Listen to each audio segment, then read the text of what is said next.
Tonight, we're going to explore something that most people never think about. When scientists talk about the observable universe, they're talking about a region of space that's roughly 93 billion light-years across. But here's the thing that should make you pause. Just because we call it observable doesn't mean we've actually observed it. Not even close. By the end of this journey, you're going to understand exactly how much we've missed and why most of the universe remains invisible to us.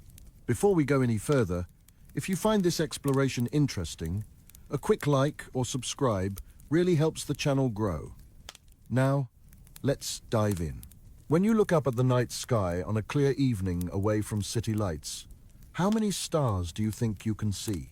With perfect conditions and perfect eyesight, the human eye can see about 9,000 individual stars across the entire sky. Our galaxy alone contains somewhere between 100 billion and 400 billion stars. You're seeing roughly 0.00002% of just our own galaxy's stars. Now, extend that thought. There are approximately 2 trillion galaxies in the observable universe, each containing billions or even trillions of stars. The total number of stars has been estimated at around 200 billion trillion, and we can see 9,000 of them with our eyes. This gives you a sense of the scale we're dealing with. But it gets more interesting when we talk about galaxies specifically. While individual stars are too numerous to count, galaxies are the basic structures of the universe. They're the cities of stars, the building blocks of cosmic architecture. Here's where things get strange. We know there are about 2 trillion galaxies out there based on careful observations and mathematical projections. But the number we've actually observed in detail, as of 2025, the most comprehensive galaxy surveys have catalogued somewhere between 10 million and 50 million galaxies. Let's be generous and say 50 million. That's about 0.0025% of all galaxies. Put another way, for every galaxy we've observed in detail, there are roughly 40,000 we haven't looked at yet. If the universe were a library with 1 million books, we've read about 25 of them. And we're trying to understand the entire story based on those 25 books. Now, you might wonder why this is the case. We have powerful telescopes. We've been studying astronomy for centuries. The answer comes down to a combination of factors: time, technology, and the sheer scale of the task. Consider the size of the sky. The entire celestial sphere covers about 41,000 square degrees. The most powerful telescopes, like Hubble or James Webb, don't look at the whole sky at once. They look at tiny patches. The famous Hubble ultra-deep field shows about 10,000 galaxies in an area covering about 1/13 millionth of the entire sky. If the entire sky were the size of the United States, the Hubble ultra-deep field would be about the size of a tennis court. And it took Hubble hundreds of hours of exposure time to capture that single image. This is the fundamental problem. To see faint, distant galaxies, you need to stare at one spot for a long time. But the sky is enormous. There are millions of these patches, and we can only look at them one at a time. Second, there's the issue of technology and resolution. Not all observations are created equal. You can detect a galaxy, meaning you can see that something is there, a faint smudge of light in your image. But detecting it and observing it in detail are very different things. Detection might tell you a galaxy exists, and roughly where it is. But to really understand that galaxy, to know its distance, its composition, its age, its structure, you need spectroscopy. You need to split its light into component wavelengths and analyze the patterns. And spectroscopy takes time. A lot of time. The Sloan Digital Sky Survey, which ran for years and produced one of the most comprehensive maps of galaxies ever made, obtained spectra for about 2 million galaxies. 2 million sounds impressive until you remember there are 2 trillion galaxies total. That's 0.1%. 1/10 of 1% of all galaxies have been analyzed spectroscopically. Most of what we count as observed galaxies are photometric detections, broad imaging, where we can see that something is there and maybe measure how bright it is and what color it appears. But we don't have detailed information. Think of it like this. Imagine you're trying to understand all the cities on Earth. Photometric detection is like flying over a city at night and seeing lights. You know there's a city there. You can estimate roughly how big it is based on how much light you see. But you don't know what the buildings look like, what language people speak, what the culture is, what industries drive the economy. For that, you need to land, walk around, talk to people, study the place in detail. That's spectroscopy. And we've only done the equivalent of detailed ground visits to about 2 million cities out of 2 trillion. The rest are just lights seen from an airplane. Third, there's the issue of distance and faintness. The universe is expanding. Light from distant galaxies gets stretched as it travels, a phenomenon called redshift. The farther away a galaxy is, the more its light is redshifted into longer wavelengths. Very distant galaxies have their light shifted so far into the infrared that optical telescopes can't see them at all. You need infrared telescopes like James Webb, and even then, the light is incredibly faint, reduced to just a handful of photons. Detecting them requires long exposure times and extremely sensitive instruments. Now, let's talk about what we mean when we say observable universe. This term confuses people because it sounds like we're talking about what we've observed, but that's not what it means. The observable universe is the region of space from which light has had time to reach us since the Big Bang. The universe is about 13.8 billion years old. Light travels at 300,000 kilometers or 186,000 miles per second. So light from very distant regions hasn't reached us yet. Here's where it gets tricky. The universe has been expanding while that light was traveling. When you account for expansion, the edge of the observable universe is about 46.5 billion light-years away in every direction, making the observable universe about 93 billion light-years across. Everything within this sphere is potentially observable. The light exists. We could, in theory, build telescopes powerful enough to see all of it, but we haven't. Most of the observable universe remains unobserved. The light is passing by Earth right now, but we haven't captured it yet. This is what I mean by the invisible universe. It's not a mysterious dark realm beyond our ability to see. It's simply the part we haven't looked at yet. Let me give you a specific example. In 2025, astronomers using James Webb announced the discovery of over 1,700 groups of small galaxies in the early universe, less than 1 billion years after the Big Bang. They're incredibly far away and faint. Before Webb, we didn't know these galaxies existed.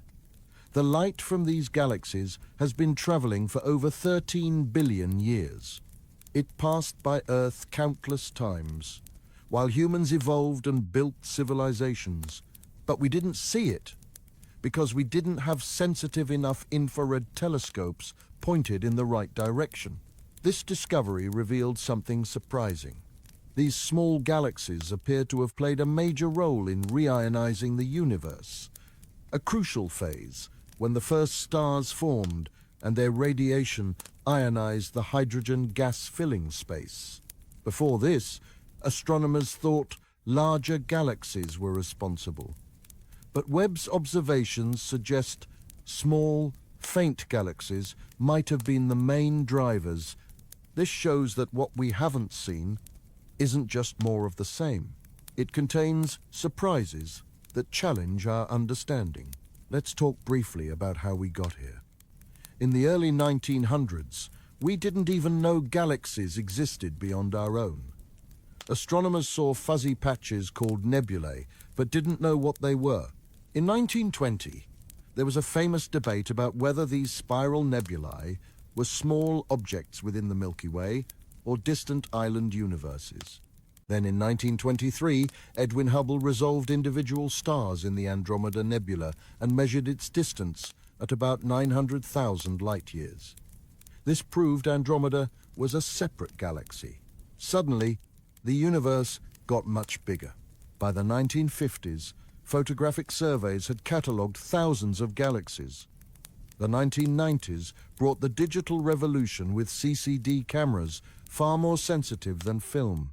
The Sloan Digital Sky Survey obtained spectra for about 2 million galaxies by 2025, providing detailed information about distances and properties. But SDSS only covered about 1/3 of the sky, and its depth was limited.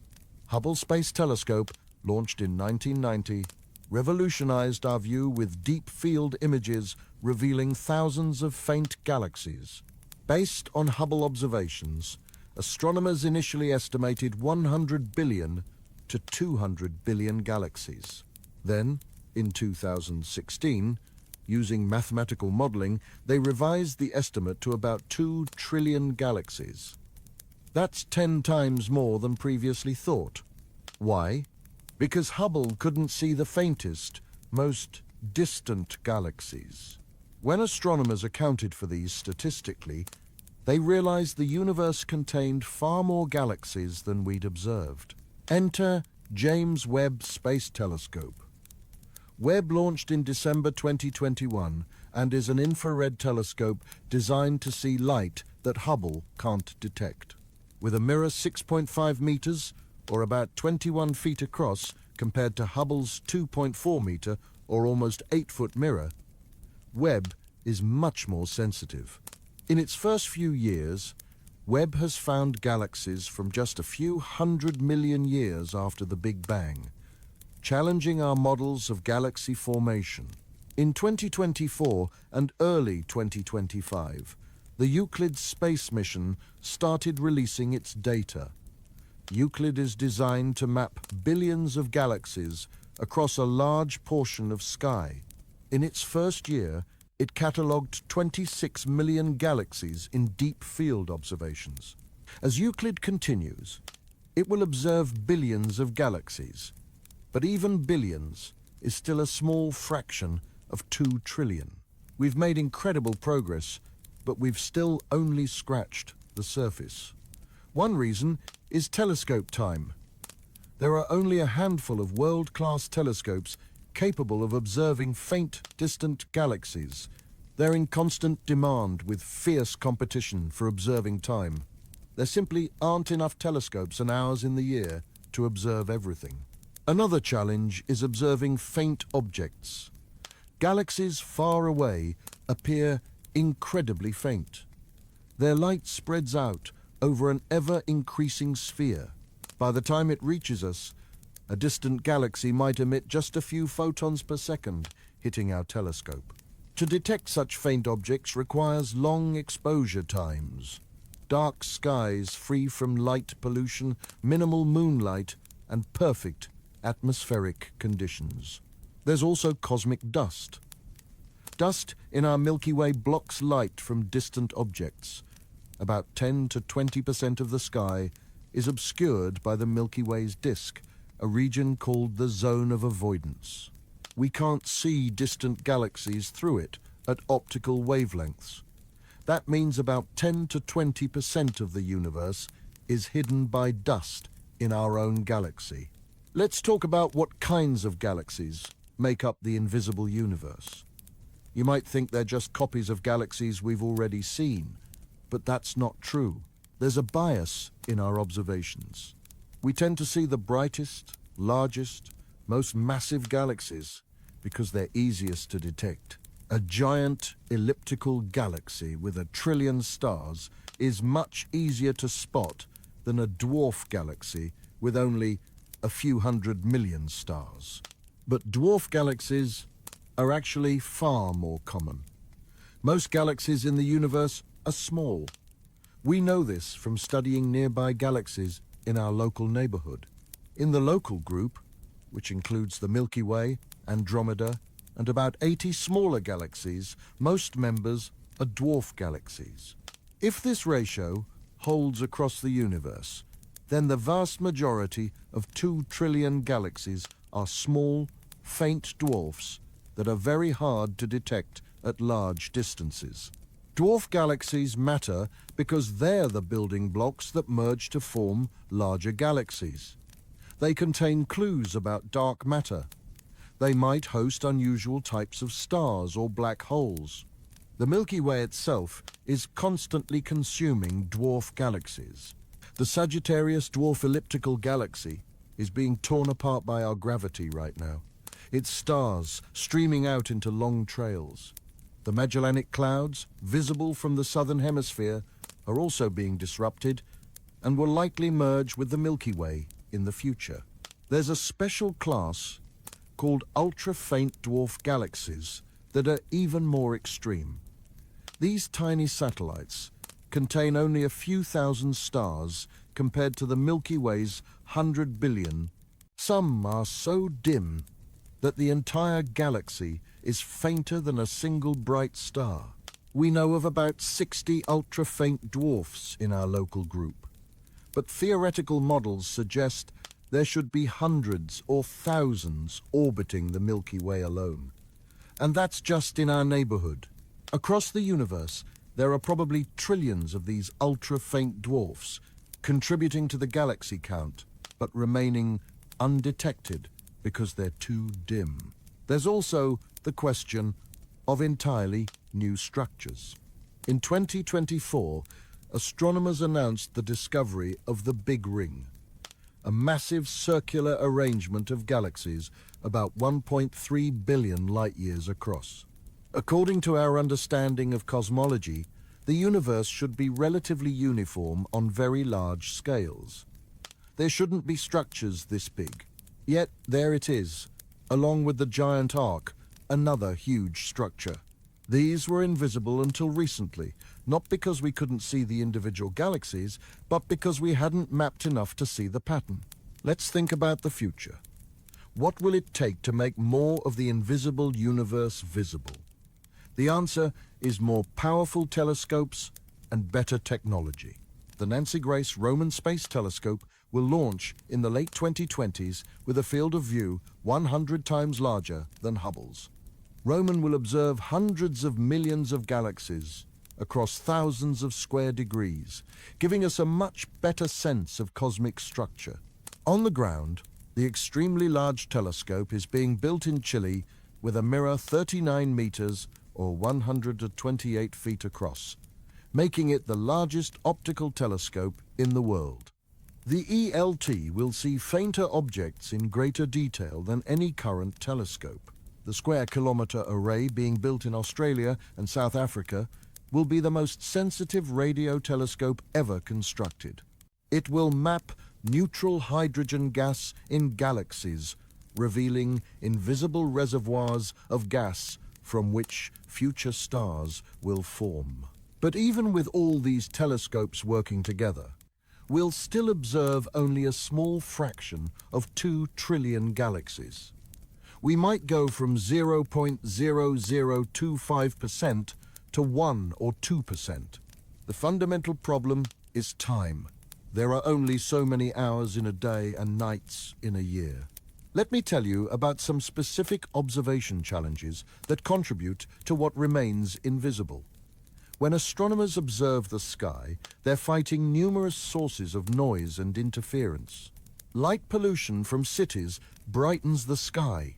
Atmospheric turbulence blurs images. The moon, when bright, washes out faint objects. Even dust and gas in our solar system creates a faint glow. Even in space above Earth's atmosphere, challenges remain. Cosmic rays constantly bombard detectors, creating false signals.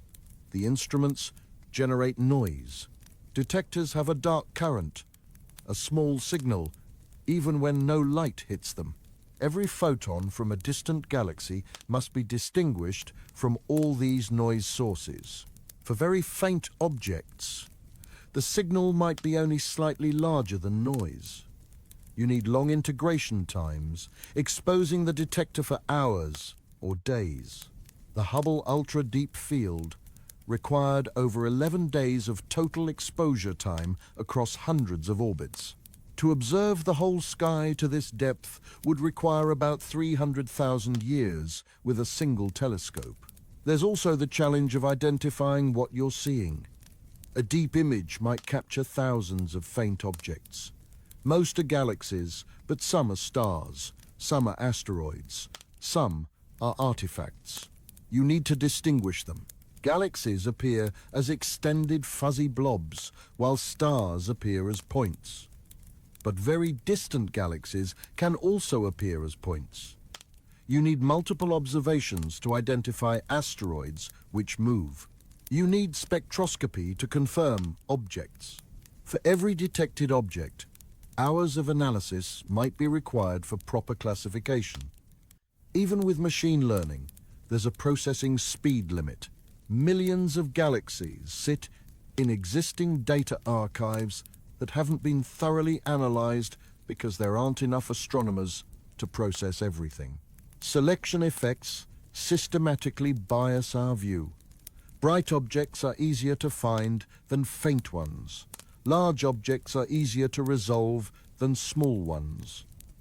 Objects with certain colors stand out more. These biases mean the galaxies we've observed aren't representative. They're skewed toward bright, large, colorful galaxies in well-studied regions. Astronomers correct for selection effects using statistical methods, modeling the probability of detecting objects based on their properties. This is how we arrive at 2 trillion galaxies, even though we've only observed 50 million. The estimate is based on observations plus statistical corrections. But these corrections have uncertainties. This raises a philosophical question. If we can never observe most of the universe, does it matter? Is there value in knowing that 99.9% of galaxies are out there even if we can't study them individually? I think there is. Understanding the limits of our knowledge keeps us humble. It reminds us the universe is far larger and more complex than we can fully comprehend. And it drives us to keep exploring. There's also the practical consideration that what we haven't seen might contain things we need to know about.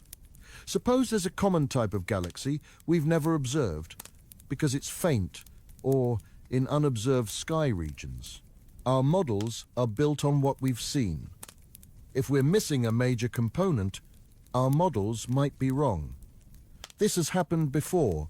Dark matter was discovered because galaxy motions didn't match expectations.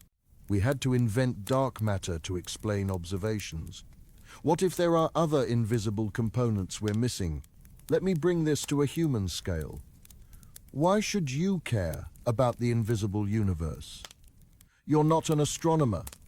What does it matter that we've only observed a tiny fraction of galaxies? I think it matters because it changes your perspective. We live in an age where information seems abundant. It's easy to feel like we know a lot, like we've figured most things out.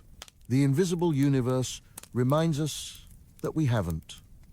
The universe is vastly larger and more complex than our everyday experience suggests. Most of what exists is beyond our current ability to study. This should inspire wonder and humility. Wonder at the sheer scale of the cosmos. Humility at how little we actually know despite all our progress. It also has practical implications for thinking about life in the universe. If we've only observed 0.0025% of galaxies, we've barely begun searching for signs of life. Every galaxy contains billions of stars. Every star might have planets. The number of potentially habitable worlds is staggering. If life is even moderately common, the universe should be teeming with it. But we've looked at such a tiny fraction that our failure to find signs doesn't mean much. The invisible universe almost certainly contains life, perhaps even intelligent civilizations. We just haven't found them yet, because we haven't looked in enough places. This should make us more optimistic about the search for extraterrestrial intelligence. We're not running out of places to look, we're just getting started. The invisible universe contains trillions of galaxies we haven't examined. Each could host billions of habitable worlds. The odds that we're alone seem vanishingly small when you think about the scale involved. So what have we learned? The observable universe contains about 2 trillion galaxies, but we've only observed in detail a tiny fraction. We've learned about different types of objects that make up the invisible universe. We've learned about observation challenges, the time and resources required to detect faint, distant objects. And we've thought about the philosophical and practical implications of living in a universe where most of what exists remains unseen. The invisible universe is vast, far larger than the observed universe. For every galaxy we've studied, there are tens of thousands we haven't. For every star we've catalogued, there are trillions we haven't. This should fill us with wonder and humility. Wonder at the sheer scale, humility at the limits of our knowledge. But it should also inspire us to keep exploring. The invisible universe is not forever invisible. It's simply unseen so far. With better telescopes, more observing time, improved techniques, and continued dedication, we can make more of it visible. We'll never see it all, but we can see more. We can push the boundaries further. We can reveal new corners of the cosmos. Thank you for joining me on this journey through the invisible universe. If you found this exploration valuable, a like or subscribe would mean a lot. It helps me keep making these deep dives into the cosmos. Remember, the universe is far larger than what we can see. Every time we look, we find something new. And that's the beauty of it. The invisible universe isn't empty. It's full of wonders we haven't discovered yet. It's full of galaxies waiting to be catalogued, stars waiting to be studied, and perhaps even civilizations waiting to be contacted. The frontier of cosmic exploration stretches endlessly before us. We're surrounded by mysteries, and that makes this the most exciting time to be alive and looking up at the stars. Good night, and may you never look at the night sky the same way again. Let's talk about the cosmic horizon, the ultimate limit on what we can see. Even with perfect telescopes and unlimited time, there are regions of the universe we can never observe. This isn't a technological limitation. It's a fundamental consequence of the expanding universe and the finite speed of light.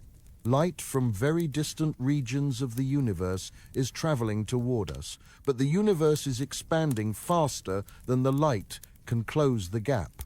These regions are receding from us faster than the speed of light.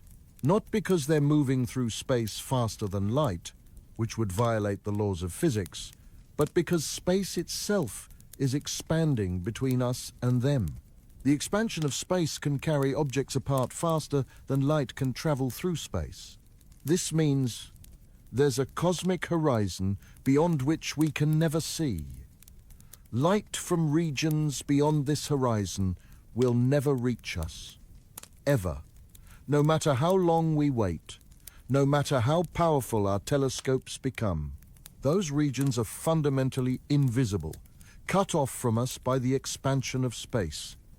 The exact location of this horizon depends on the details of the universe's expansion, which is driven by dark energy. Current estimates suggest that the cosmic horizon is about 46.5 billion light-years away. Everything beyond that is forever beyond our view. But here's the strange thing. The universe as a whole is probably much larger than the observable universe. It might even be infinite. If the universe is infinite, then the observable universe, the part we can see or could ever see, is an infinitesimal fraction of the whole. The invisible universe isn't just big.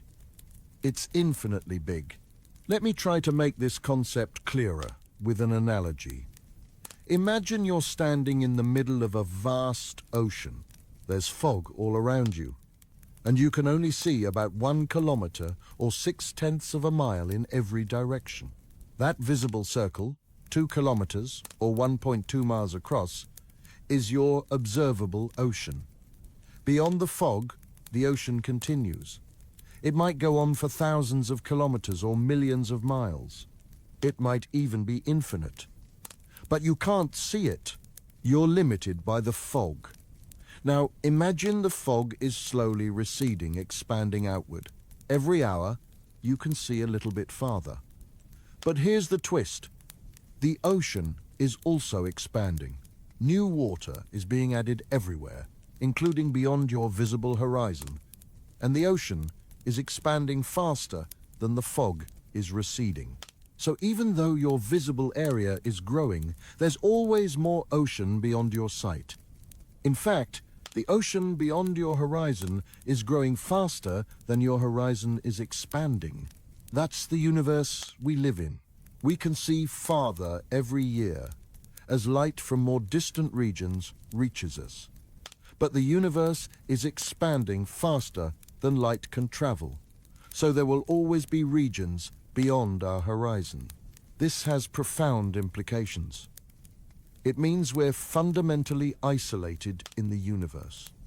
There are galaxies and cosmic structures out there that we can never see, never study, never communicate with. They might as well be in a different universe for all the interaction we can have with them. This isolation isn't temporary. It's permanent. The cosmic horizon is a fundamental boundary, and it's getting worse. Dark energy is causing the expansion of the universe to accelerate. Galaxies that are currently just within our observable universe will eventually cross the horizon and disappear from view. In the far future, billions of years from now, the observable universe will contain fewer galaxies than it does today, because distant galaxies will have been carried beyond the cosmic horizon by the accelerating expansion. Future astronomers, if they exist, will look out and see a lonelier universe than we see today. But let's bring this back to the present. Right now, in 2025, we're living in a golden age of astronomy. We have more powerful telescopes than ever before. We have access to huge datasets, observations across the entire electromagnetic spectrum from radio waves to gamma rays. We have computer models that can simulate the evolution of the universe in incredible detail. And we have a community of thousands of astronomers around the world working to understand the cosmos. Despite all this progress, the invisible universe remains vast. We've observed a tiny fraction of the galaxies out there. Most of the universe is still unseen, still waiting to be discovered. Let me give you a sense of what we're missing by talking about some specific examples. Dwarf galaxies, as I mentioned, are probably the most common type of galaxy in the universe. But they're very hard to detect at large distances because they're faint. In our local group, we know of about 80 galaxies, and most of them are dwarfs. But we keep finding new ones. As recently as 2020, astronomers discovered new dwarf galaxies orbiting the Milky Way. These are galaxies in our own cosmic neighborhood, closer than Andromeda, and we're still finding new ones because they're so faint. If we're still discovering galaxies this close to home, imagine how many we're missing at cosmological distances, billions of light years away. The invisible universe is probably teeming with dwarf galaxies. Then there are ultra-diffuse galaxies. These are galaxies that are as large as the Milky Way in terms of diameter, but contain far fewer stars. They're spread out and faint, making them very hard to detect. We've only known about ultra-diffuse galaxies for about a decade. The first ones were discovered in the Coma cluster in 2015.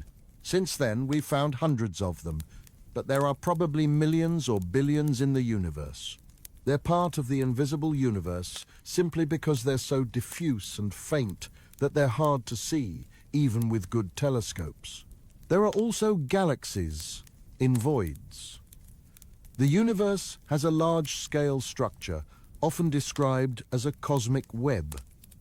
Galaxies are not uniformly distributed through space. Instead, they're concentrated in filaments and clusters, with vast empty regions called voids in between. These voids can be hundreds of millions of light-years across.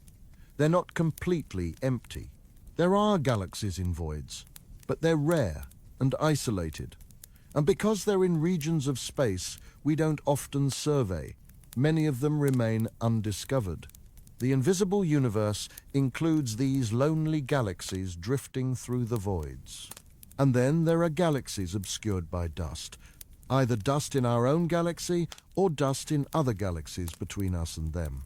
The zone of avoidance, the region of sky blocked by the Milky Way's disk, contains an estimated 100 million galaxies that we can't observe at optical wavelengths. We can detect some of them at infrared or radio wavelengths, but many remain invisible. Similarly, if there's a dusty galaxy between us and a more distant galaxy, the foreground galaxy can block our view, hiding the background galaxy. This is called obscuration, and it's responsible for some of the invisible universe. Let's talk about the observable universe's expansion and how it affects what we can see. I mentioned earlier that the observable universe is about 93 billion light-years across, even though the universe is only 13.8 billion years old. This seems like a contradiction. How can we see light from objects that are 93 billion light-years away if light has only been traveling for 13.8 billion years? The answer is that space has been expanding while the light was traveling.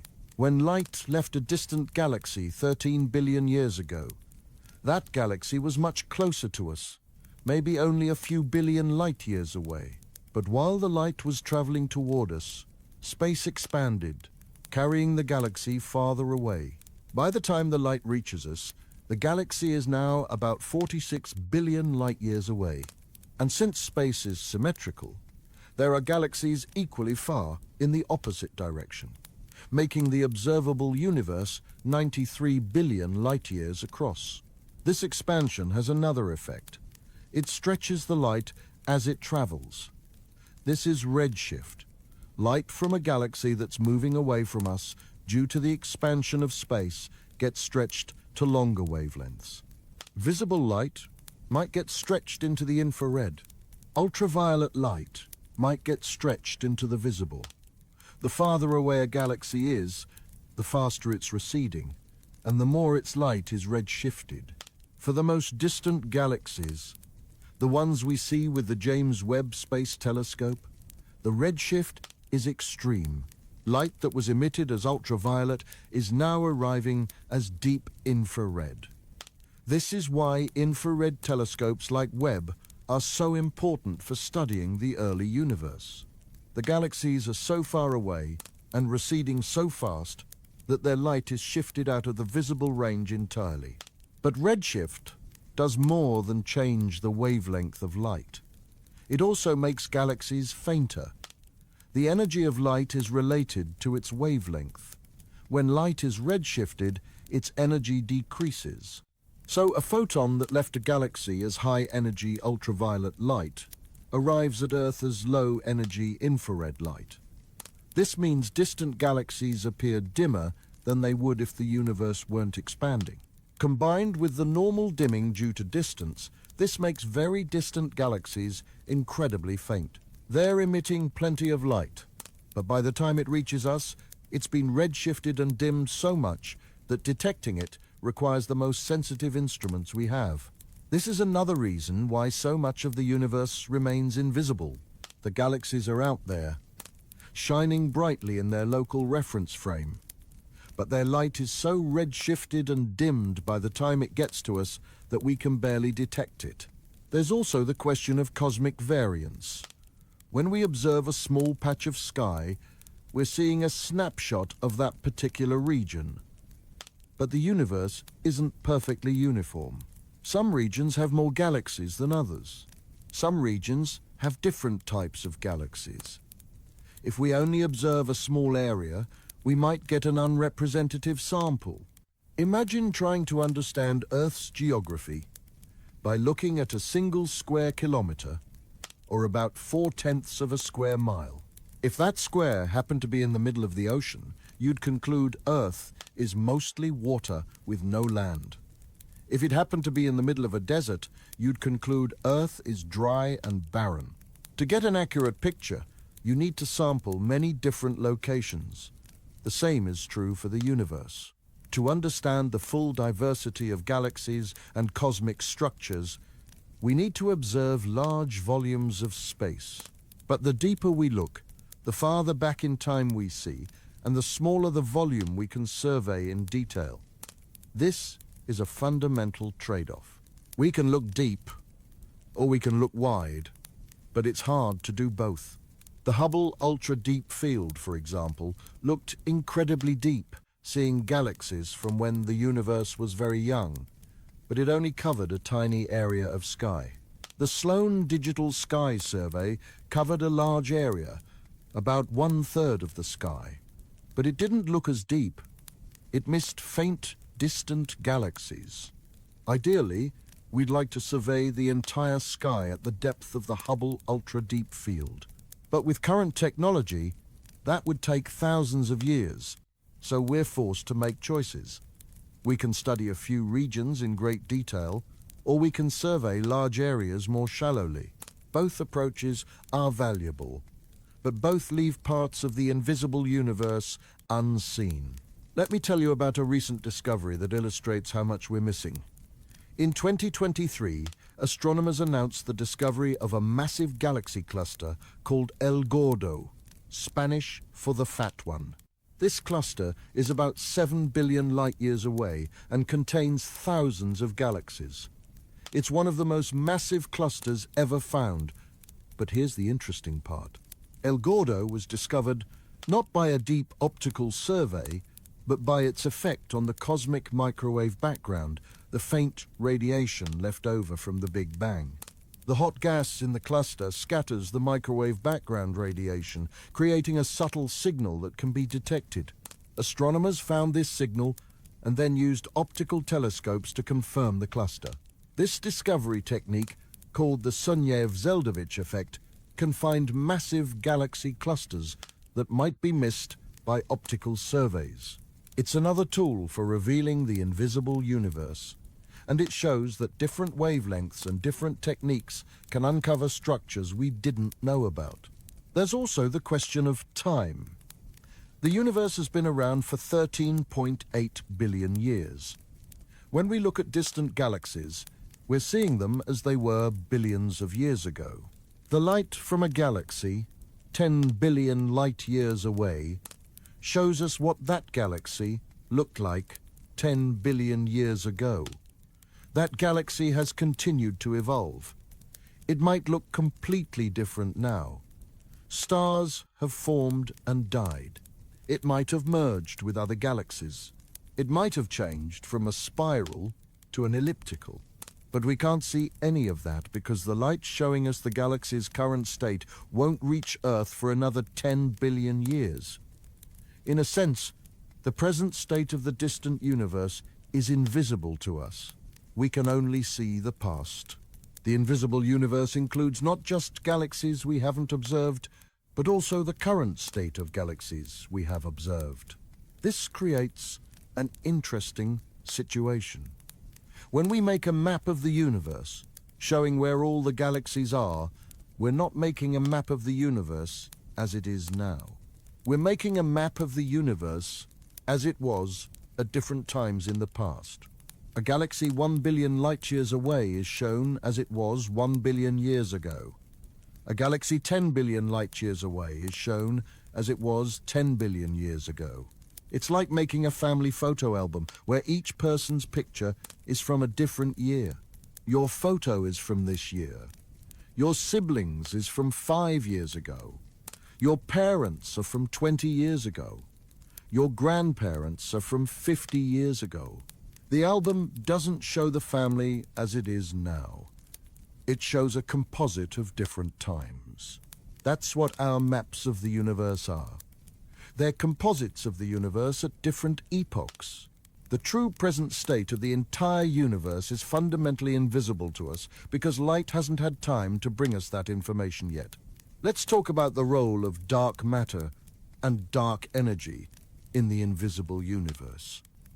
When astronomers talk about what we can't see in the universe, they often mean dark matter and dark energy. These are components of the universe that don't emit light. We can't see them directly.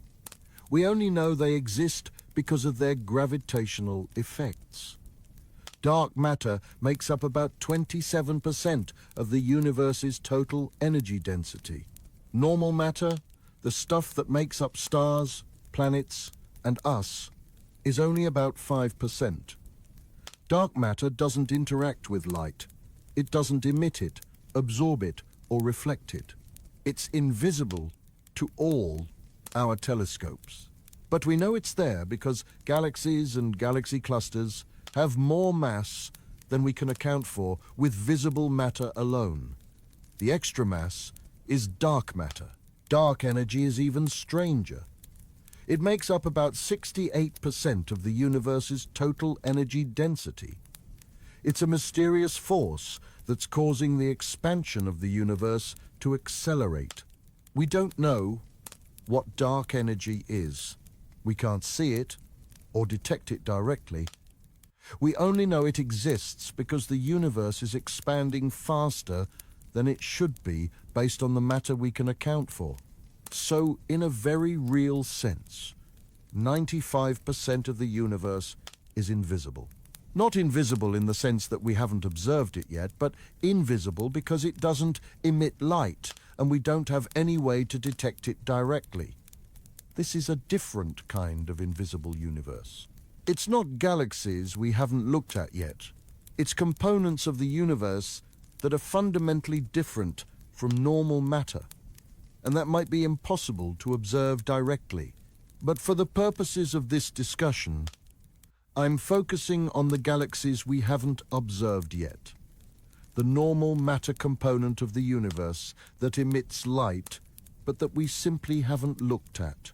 Even within the 5% of the universe, that's normal matter. We've only observed a tiny fraction. If you think about it, this makes the invisible universe even larger. Not only have we observed less than 1% of the galaxies in the observable universe, but those galaxies only represent about 5% of the universe's total content. The rest is dark matter and dark energy, completely invisible to our telescopes. The universe is far more invisible than most people realize. Now, let's think about what all this means for the search for extraterrestrial life. If there are 2 trillion galaxies in the observable universe, and we've only looked at a few million of them in any detail, what are the chances we've found all the life out there? Pretty slim, right? Every galaxy contains billions of stars. Many of those stars have planets. Based on observations from missions like Kepler and TESS, we know that planets are common. Most stars have at least one planet. Some have many. if even a tiny fraction of those planets are habitable, and if life can arise on habitable planets, the universe should be teeming with life.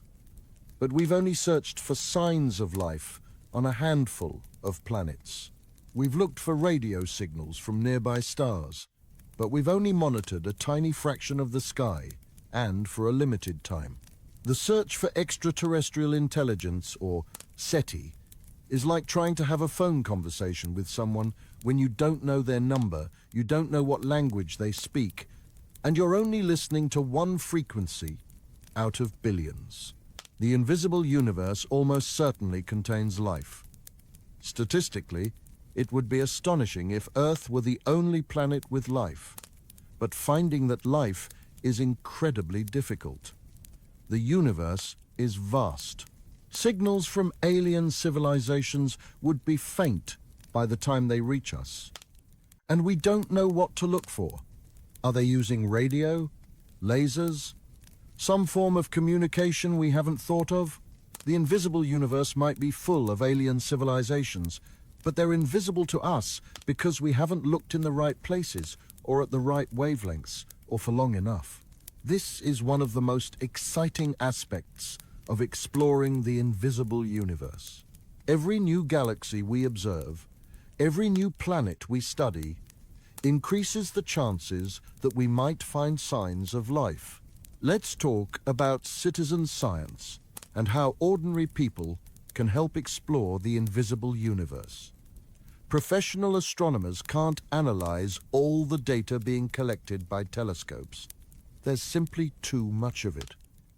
This is where citizen scientists come in. Projects like Galaxy Zoo allow people to classify galaxies by looking at images online.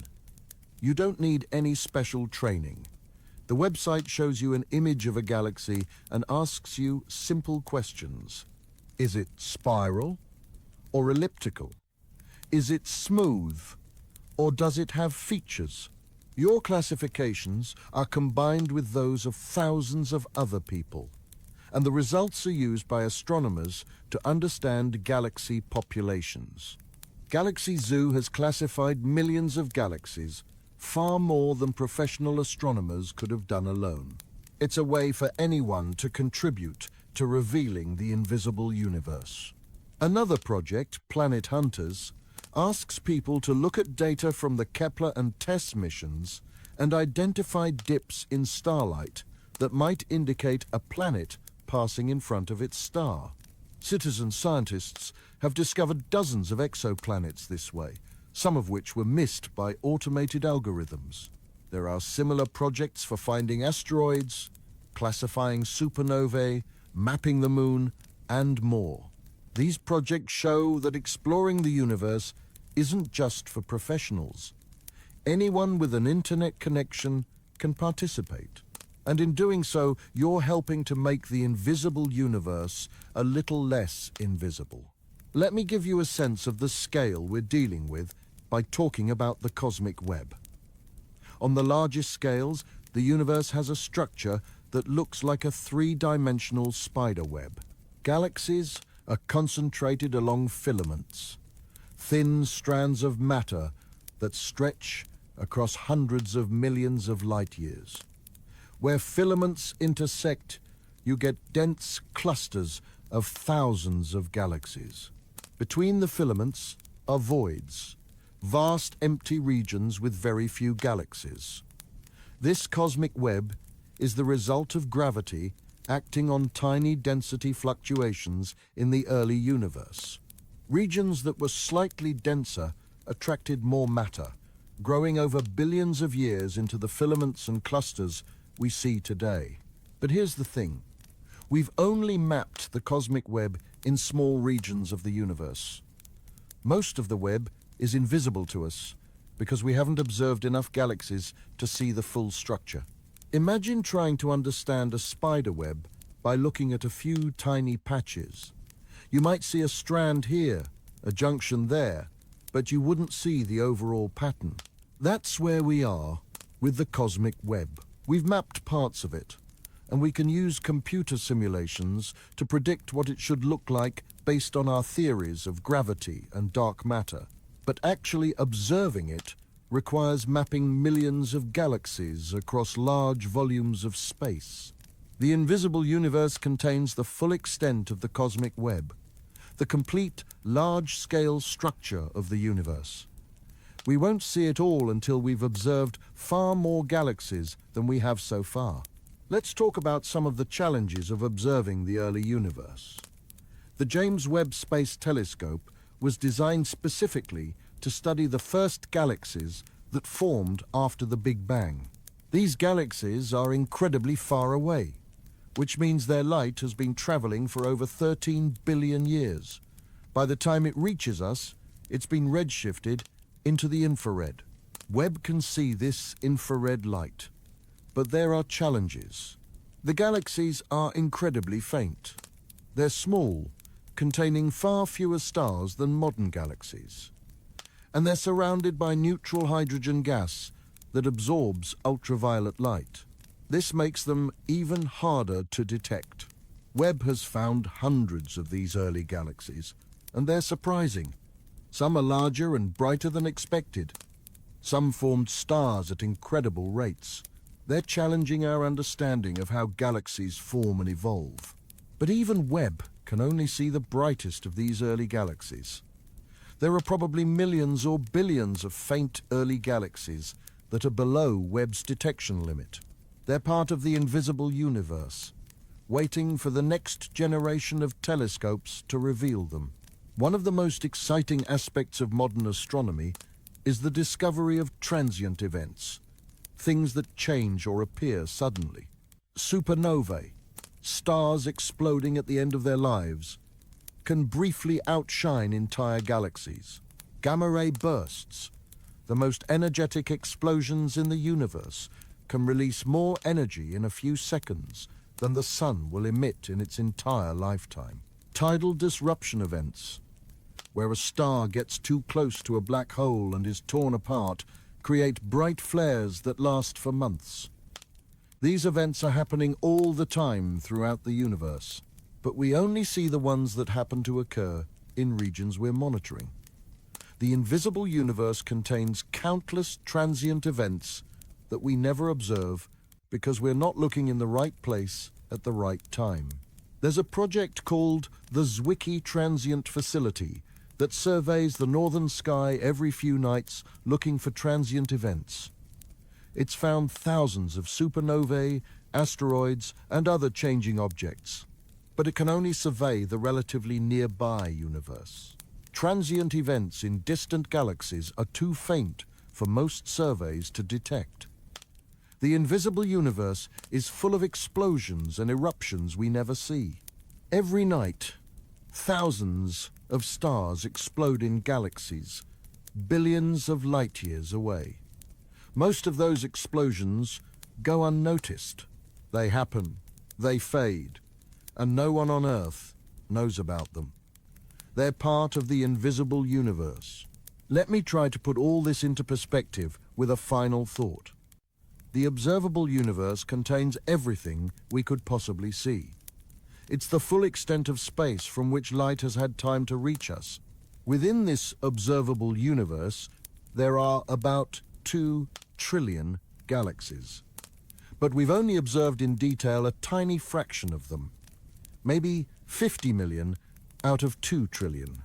That's 0.0025%. For every galaxy we've studied, there are 40,000 we haven't looked at.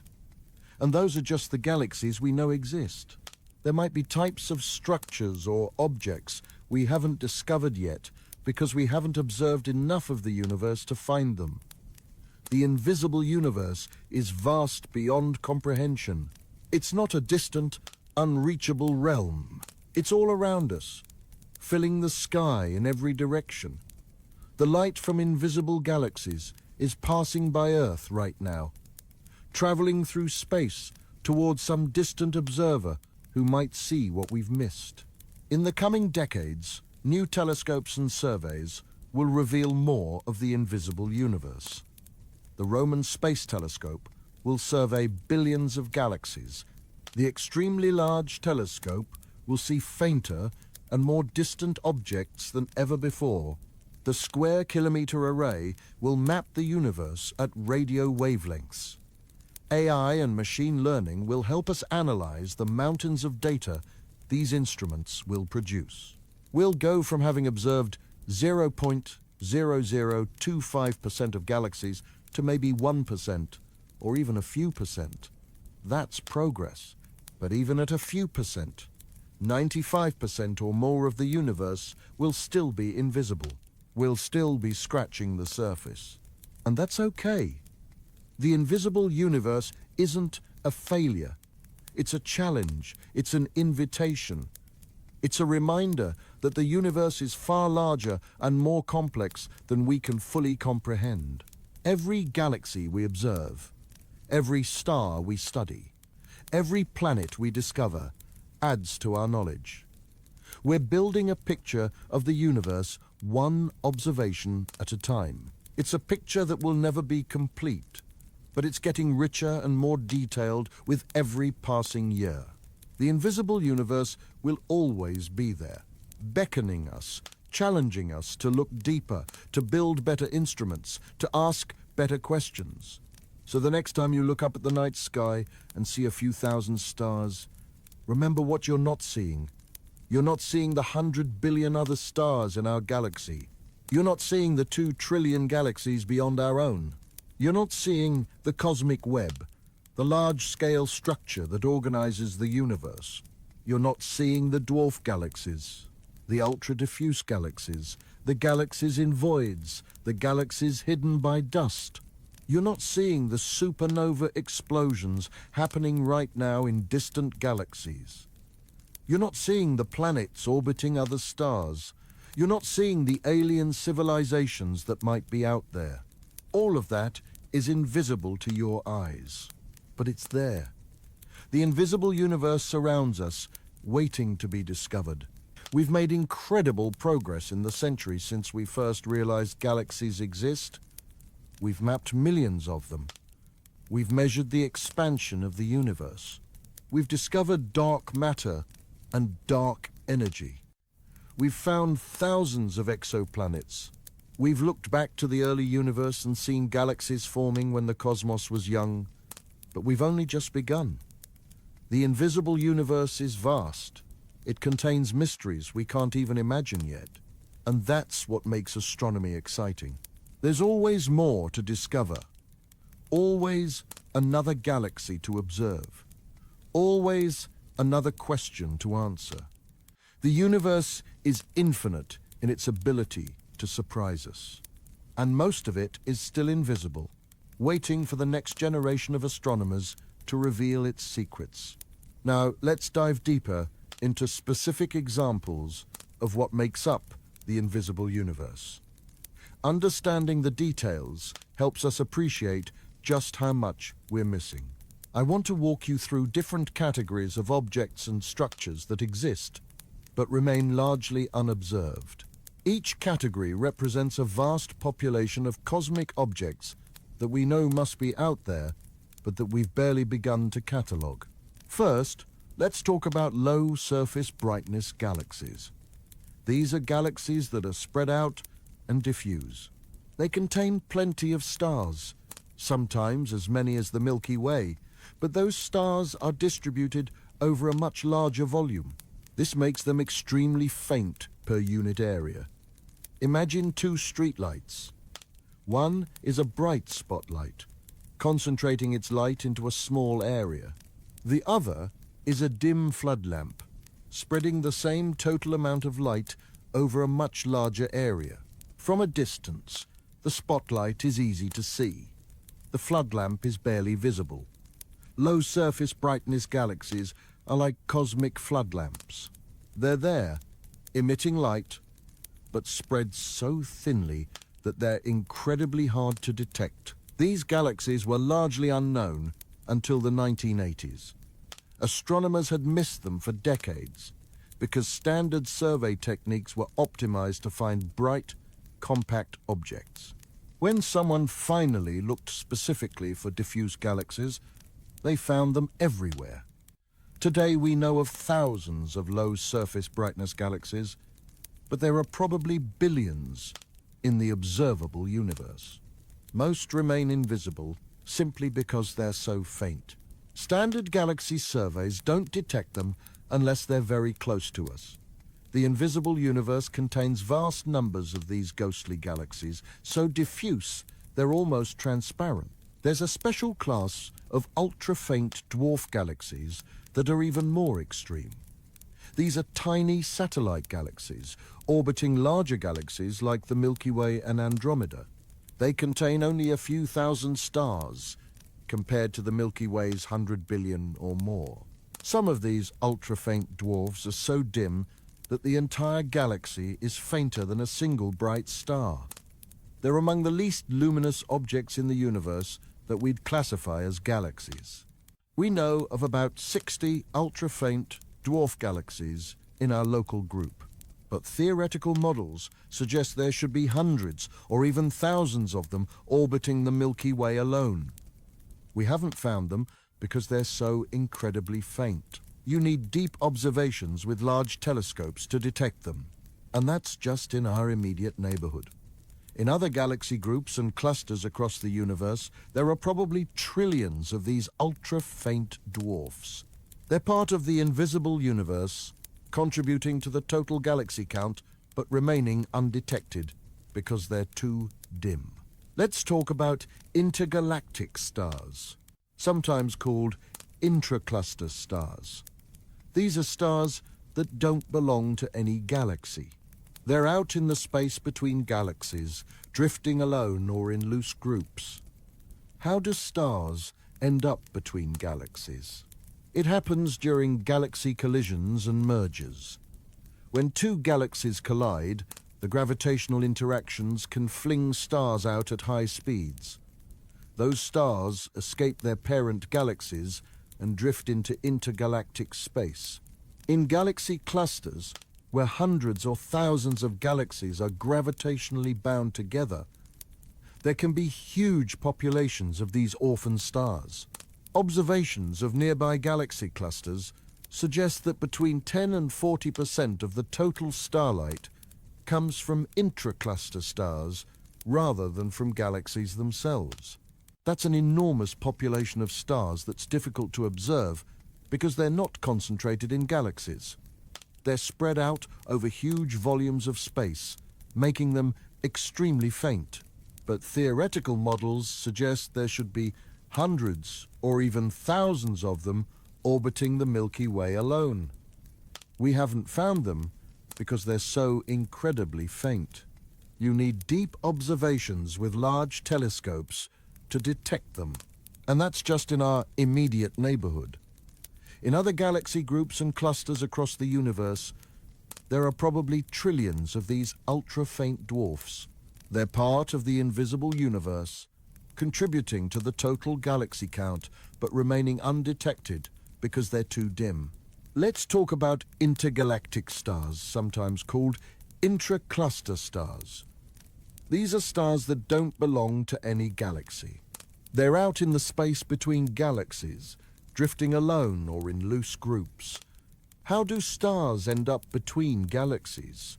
It happens during galaxy collisions and mergers. When two galaxies collide, the gravitational interactions can fling stars out at high speeds. Those stars escape their parent galaxies and drift into intergalactic space. In galaxy clusters, where hundreds or thousands of galaxies are gravitationally bound together, there can be huge populations of these orphan stars. Observations of nearby galaxy clusters suggest that between 10 and 40% of the total starlight comes from intracluster stars rather than from galaxies themselves. That's an enormous population of stars that's difficult to observe because they're not concentrated in galaxies. They're spread out over huge volumes of space, making them extremely faint. The invisible universe contains uncounted trillions of these wandering stars. They're out there, orbiting in the gravitational potential of galaxy clusters, but we can barely detect them even in nearby clusters. In distant clusters, they're completely invisible to current telescopes. This represents a significant fraction of the stars in the universe that we're not accounting for in our galaxy counts. When we count galaxies, we're missing the stars that have been expelled from galaxies. It's like trying to understand Earth's population by only counting people inside buildings and missing everyone who's outside. There's also the question of primordial galaxies, the very first galaxies that formed in the universe. The James Webb Space Telescope is designed to find these early galaxies, and it's had remarkable success. In its first couple of years, Webb has found galaxies from when the universe was only a few 100 million years old. These are among the earliest galaxies we've ever observed. But even Webb has limits. The smallest, faintest primordial galaxies are beyond its detection threshold. These tiny galaxies might have contained only a few million stars, enough to ionize the surrounding gas, but too faint for us to see directly. Theoretical models suggest there should be vast numbers of these small primordial galaxies. They might have been the seeds that merged together to form larger galaxies like the Milky Way. But most of them are invisible to us, too faint and too distant for current technology to detect. This matters because these invisible primordial galaxies played crucial roles in cosmic history. They were responsible for reionization, the process that transformed the universe from opaque to transparent by ionizing the hydrogen gas that filled space. Without understanding these tiny early galaxies, we can't fully understand how the universe evolved from the smooth, nearly uniform state after the Big Bang to the structured universe full of galaxies we see today. The invisible universe contains the full story of cosmic dawn, the era when the first stars and galaxies lit up. We're seeing glimpses of that story with Webb, but most of the details remain hidden. Let me tell you about galaxy groups and how they relate to the invisible universe. Most galaxies aren't isolated. They exist in groups or clusters held together by gravity. Our Milky Way is part of the local group, which includes Andromeda, Triangulum, and about 80 smaller galaxies. The local group spans about 10 million light-years, or roughly 6 million miles. It's our cosmic neighborhood. Beyond the local group, there are thousands of other galaxy groups and hundreds of large galaxy clusters. Each cluster might contain hundreds or thousands of galaxies.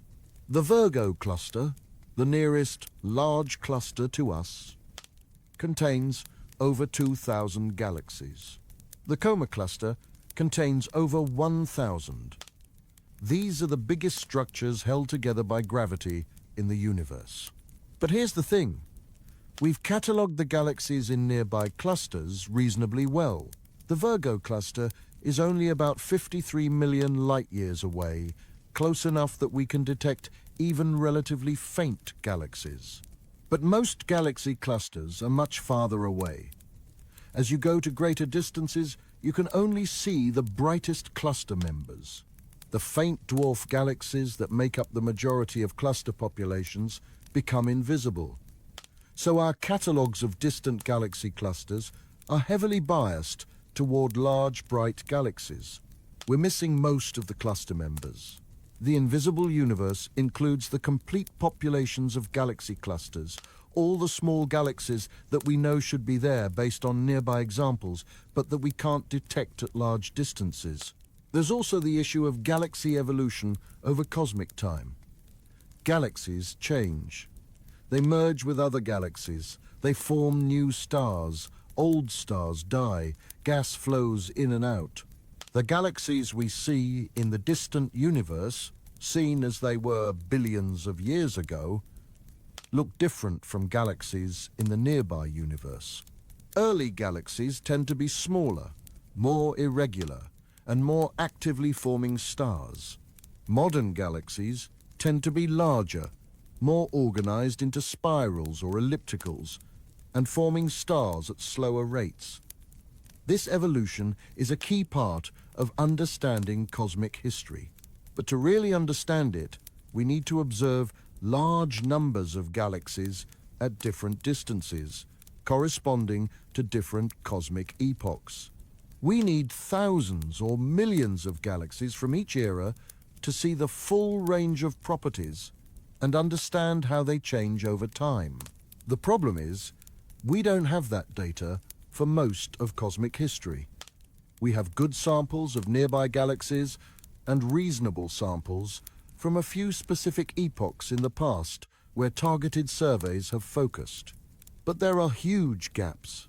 For example, we have relatively few detailed observations of galaxies from the epoch 8 to 10 billion years ago, a crucial time when many galaxies were transitioning from active star formation to more quiescent states. The invisible universe includes all these unobserved galaxies at intermediate redshifts, galaxies that would fill in our understanding of how galaxies evolve, but that remain unseen because we haven't conducted deep enough surveys at those specific distances. Let's discuss the Milky Way's zone of avoidance in more detail. Our own galaxy is a disk of stars, gas, and dust, about 100,000 light-years across, and only about 1,000 light-years thick in most places. We're located within this disk, about 26,000 light-years from the center. When we look toward the galactic center, or along the plane of the disk, we're looking through enormous amounts of dust. This dust absorbs and scatters light, particularly blue and ultraviolet light. It's like trying to see through a thick fog. You can't see far, and everything looks dimmer and redder than it actually is. This creates a zone of avoidance, a band around the sky where we can't see distant galaxies at optical wavelengths. The zone is roughly 20 degrees wide, centered on the galactic plane. That might not sound like much, but it covers about 10% of the entire sky. Within this zone are an estimated 100 million to several hundred million galaxies that we can't observe optically. We can detect some of them at infrared or radio wavelengths, because those wavelengths penetrate dust better than visible light. But infrared and radio surveys don't have the same depth and resolution as optical surveys. So most of these galaxies remain poorly studied or completely invisible. This has practical consequences. There might be large galaxy clusters hidden behind the Milky Way. There might be nearby galaxies we don't know about. In fact, astronomers have discovered several relatively nearby galaxies hidden in the zone of avoidance using radio and infrared observations. In 1994, they discovered the Dwingaloo 1 galaxy, a spiral galaxy, only 10 million light-years away. That's closer than many well-known galaxies. It had been hidden by Milky Way dust for decades. If we're still finding galaxies this close, hidden by our own galaxy, imagine what we're missing at greater distances. The invisible universe includes everything behind the zone of avoidance. It's not invisible in principle. It's invisible because we're looking from inside a dusty galaxy. From a vantage point outside the Milky Way, these galaxies would be perfectly visible. But we're stuck inside, and until we can send telescopes to locations far from the galactic plane or develop better techniques for seeing through dust, this portion of the universe remains hidden. Now let's talk about quasars and how they relate to the invisible universe. Quasars are extremely luminous objects powered by supermassive black holes at the centers of galaxies. Gas falling into the black hole heats up and emits enormous amounts of light, sometimes outshining the entire galaxy. Quasars were discovered in the 1960s, and for a while they were mysterious. Astronomers didn't know what they were or why they were so bright. Today we understand that quasars are a phase in galaxy evolution. When a galaxy has plenty of gas available to feed its central black hole, it becomes a quasar. When the gas runs out, the quasar fades, and you're left with a normal galaxy containing a dormant supermassive black hole. Quasars are interesting for studying the invisible universe because they're so bright. We can detect quasars at enormous distances, farther than we can detect normal galaxies. The most distant quasars we've found are from when the universe was less than 1 billion years old, over 13 billion years ago. These quasars tell us that supermassive black holes, millions or billions of times the mass of the Sun, existed very early in cosmic history. That's surprising because we don't fully understand how black holes can grow so large so quickly. But here's the thing. For every quasar we detect, there are probably hundreds or thousands of normal galaxies at the same distance that we can't see because they're not bright enough. The quasar is like a lighthouse, brilliant and easy to spot, while the normal galaxies are like small boats with dim lanterns, nearly invisible against the dark ocean. So quasars give us a biased view of the early universe. We see the most extreme, most active galaxies because they're bright enough to detect. But we're missing the bulk of the galaxy population, the normal galaxies going about their business without actively feeding a central black hole. The invisible universe at high redshift is dominated by these normal galaxies. We know they must be there because we see their descendants in the nearby universe. But directly detecting them is incredibly difficult.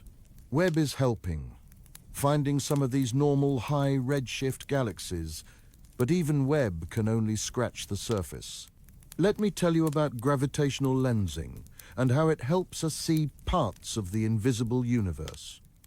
Gravitational lensing occurs when a massive object, like a galaxy cluster, bends the path of light from a more distant object. It's a consequence of general relativity. Mass warps space-time, and light follows that warped spacetime. If a massive cluster sits between us and a distant galaxy, the cluster's gravity can bend the light from that galaxy, magnifying it and making it appear brighter and larger than it would otherwise. In some cases, the lensing creates multiple images of the same galaxy or stretches it into long arcs. Astronomers use gravitational lensing as a natural telescope. By studying lensed galaxies, they can see objects that would be too faint to detect otherwise. The magnification can make a galaxy appear 10 or even 100 times brighter, bringing it within reach of our telescopes. This technique has revealed some of the faintest, most distant galaxies ever observed. Without lensing, these galaxies would be part of the invisible universe. Lensing pulls them out of obscurity and makes them visible. But lensing is rare. You need a massive cluster in just the right position between you and a background galaxy. Most distant galaxies aren't lensed. They remain invisible. Astronomers are conducting surveys to find as many lensed galaxies as possible, scanning the sky around known massive clusters.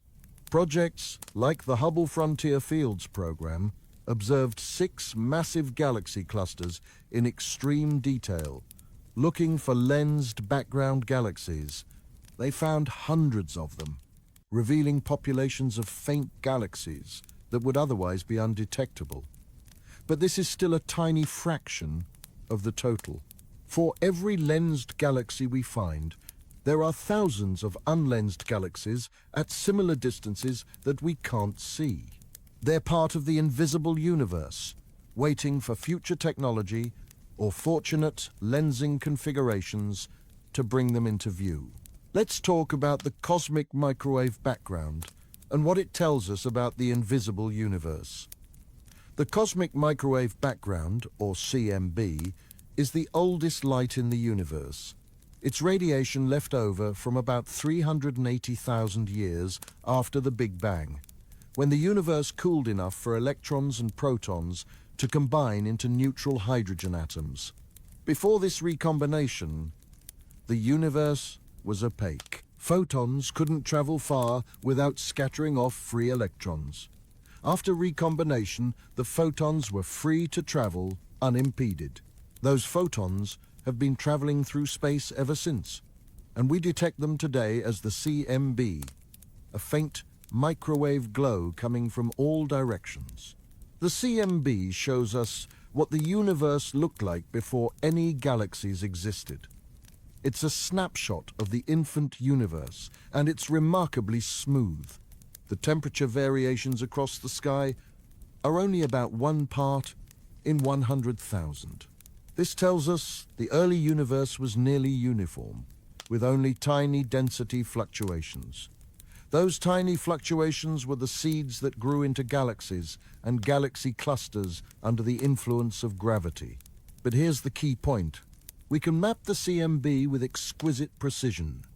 Satellites like the Planck mission have measured the temperature of the CMB across the entire sky with incredible accuracy. This gives us information about the entire observable universe at that early epoch. In contrast, our maps of galaxies cover only a tiny fraction of the sky and only include the brightest objects. So in a sense, the CMB is one of the few things in the universe we've observed completely. We've mapped the whole sky in microwave light. But that's the universe at 380,000 years old.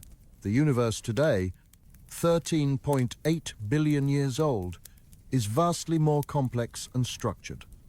All the galaxies, clusters, filaments, and voids developed from those tiny CMB fluctuations. But we haven't observed most of that structure. The invisible universe is everything that grew from those seeds, but that we haven't mapped yet. It's the difference between seeing a field of tiny seedlings and seeing the mature forest that grows from them. We've seen the seedlings in the CMB. We're still working on mapping the forest. Let me discuss cosmic noon, an era when the universe was about 3 to 6 billion years old. This was the peak of star formation in the universe. Galaxies were forming stars at their highest rates. If you could visit the universe during cosmic noon, you'd see vibrant, active galaxies everywhere, filled with young stars, supernova explosions, and swirling gas. Our local universe is relatively quiet. Most large galaxies, like the Milky Way, form stars slowly, processing only a few solar masses of gas into stars each year. But at cosmic noon, many galaxies were forming hundreds or thousands of solar masses worth of stars annually. The sky would have been brighter, more colorful, more energetic. Massive stars which live fast and die young would have been far more common. The rate of supernova explosions would have been dramatically higher. Studying cosmic noon is crucial for understanding where today's galaxies came from. Most of the stars in the Milky Way were formed during this era, when our galaxy was younger and more active. To understand our own origins, we need to understand what galaxies were like during this peak period. But observing galaxies from cosmic noon is challenging. They're 7 to 10 billion light-years away, far enough to appear faint. We have catalogues from surveys like Candel's that used Hubble to study specific fields in detail. But these surveys cover tiny areas of sky. We've observed thousands of galaxies from cosmic noon, maybe tens of thousands. There should be hundreds of billions from this era across the entire observable universe. We're seeing a tiny sample, the biggest and brightest. The normal and dwarf galaxies from this crucial epoch remain largely invisible. Galaxies that would tell us about the full range of star formation and evolution during the universe's most active period. What's particularly interesting is that cosmic noon galaxies looked very different from modern ones. They were often irregular in shape, lacking the organized spiral or elliptical structures we see today. They were clumpier, with star formation concentrated in dense knots throughout the galaxy rather than in smooth disks or arms. They had higher gas fractions, meaning a larger percentage of their mass was in gas rather than stars. This makes sense because they were actively converting gas into stars at high rates. Understanding how these messy, active, cosmic noon galaxies transformed into the organized, quieter galaxies we see today is one of the major questions in galaxy evolution. The transformation involves complex processes like gas consumption, feedback from supernovae and black holes, and galaxy mergers. But we can't fully understand these processes without observing large samples of galaxies throughout the transition period. Let's explore galaxy mergers in more detail. Galaxies don't exist in isolation. They interact gravitationally. Sometimes they collide and merge. When two galaxies merge, their stars, gas, and dust mix together over hundreds of millions of years. The merger can trigger intense star formation as gas clouds collide and compress. It can funnel gas toward the central black holes, potentially triggering quasar activity. And it can completely transform galaxy structures. Two spiral galaxies merging might produce an elliptical galaxy. The orderly rotation of the spirals gets disrupted by the gravitational chaos of the merger, scrambling the stars into a more spherical distribution. A small galaxy merging into a larger one might be completely torn apart. Its stars scattered throughout the larger galaxy, like sugar dissolving in coffee. Mergers are a key process in galaxy evolution.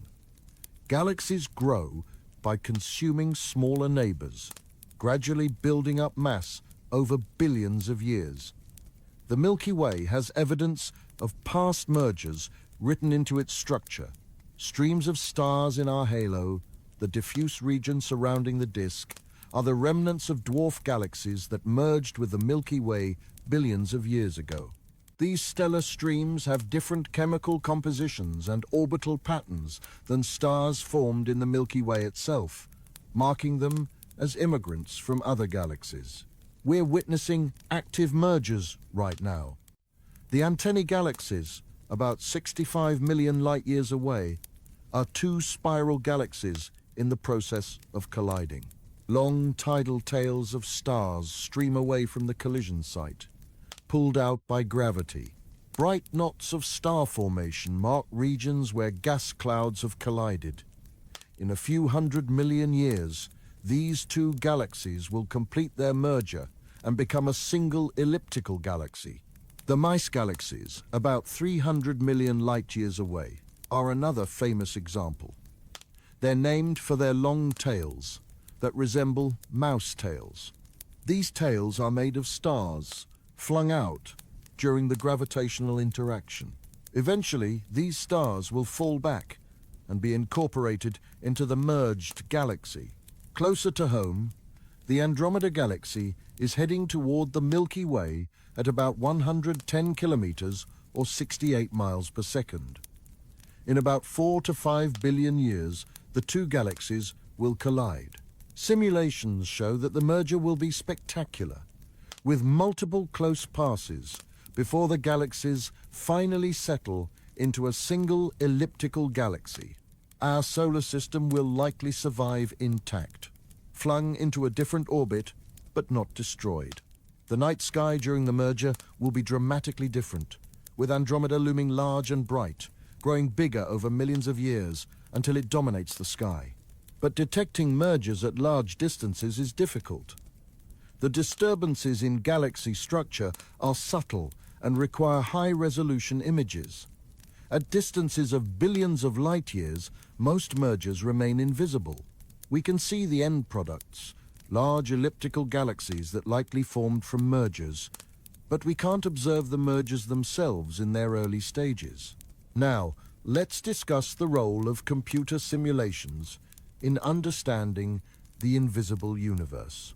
Since we can't observe most galaxies directly, astronomers use computer simulations to model what the invisible universe should look like. These simulations start with the tiny density fluctuations observed in the cosmic microwave background. They apply the laws of gravity, gas dynamics, and star formation to evolve those fluctuations forward in time. The simulations create virtual universes where galaxies form, merge, and evolve over billions of years. Modern simulations can track billions of particles representing dark matter, gas, and stars. They can reproduce many of the observed properties of galaxies, including their sizes, shapes, and distributions. Projects like Illustris, Eagle, and TNG have created remarkably realistic virtual universes. When you look at the output from these simulations, you see a cosmic web of galaxies very similar to what we observe in the real universe. The simulations predict that there should be about 2 trillion galaxies in the observable universe, matching the observed estimate. They predict populations of dwarf galaxies, low surface brightness galaxies, and other objects that we see in limited numbers in reality. These simulations are our best guide to the invisible universe. They tell us what should be out there even if we haven't seen it yet. When a simulation predicts millions of ultra-faint dwarf galaxies, and we've only found a few dozen, we can infer that the rest are part of the invisible universe, too faint for current telescopes, but present in reality just as they are in the simulations. The simulations have limitations, of course. They're based on our current understanding of physics, which might be incomplete. They use approximations and simplifications because we can't model every detail. But they're powerful tools for extending our knowledge beyond what we can directly observe. Let me tell you about the future of galaxy surveys and how they'll reduce the size of the invisible universe. As I mentioned, the Nancy Grace Roman Space Telescope will launch in the late 2020s. Roman's wide field of view will allow it to survey large areas of sky quickly. Its infrared sensitivity will enable it to detect faint, distant galaxies. Roman's mission includes a high-latitude wide area survey that will cover thousands of square degrees of sky, observing hundreds of millions of galaxies. This will be a major step forward. Instead of mapping tiny pencil beams through the universe, Roman will map large volumes, giving us a much better sense of cosmic structure and galaxy populations. On the ground, the Vera C. Rubin Observatory is conducting the Legacy Survey of Space and Time, or LSST. Rubin Observatory has an 8.4-meter, or about 28-foot telescope with an enormous field of view. It will photograph the entire visible sky every few nights, creating a movie of the changing universe. Over its 10-year mission, LSST will catalogue billions of galaxies, asteroids, supernovae, and other objects. The data will be a treasure trove for astronomers. LSST won't go as deep as Hubble or Webb, but it will cover far more sky. It's a different approach, breadth versus depth, and it's complementary to deep pencil beam surveys. The extremely large telescope, being built by the European Southern Observatory in Chile, will have a 39-meter or 128-foot primary mirror. It will be the largest optical telescope ever built. ELT will be able to study individual stars in distant galaxies, observe the atmospheres of exoplanets, and probe the early universe in unprecedented detail. It won't survey large areas like Roman or LSST, but it will provide exquisite detail on specific targets. ELT will help us understand the galaxies we've found in greater depth, characterizing their structures, stellar populations, and chemical compositions. The Square Kilometre Array, a next-generation radio telescope being built in Australia and South Africa, will be the most sensitive radio telescope ever constructed. SKA will survey the sky at radio wavelengths, detecting neutral hydrogen gas in galaxies. Hydrogen is the most abundant element in the universe, and it emits a characteristic radio signal at 21 centimeters, or about 8 inches wavelength. By mapping hydrogen, SKA will trace the distribution of gas in galaxies, study galaxy rotation curves, and detect galaxies that might be too faint to see at optical wavelengths, but that contain lots of gas. SKA will add another dimension to our maps of the universe, revealing the invisible reservoirs of gas from which future stars will form. All these projects will help, but they won't eliminate the invisible universe. Even with all these telescopes working together, we'll still observe only a small fraction of the 2 trillion galaxies. We might go from 0.0025% to 1 or 2%. That's progress. But 98 or 99% will still be invisible.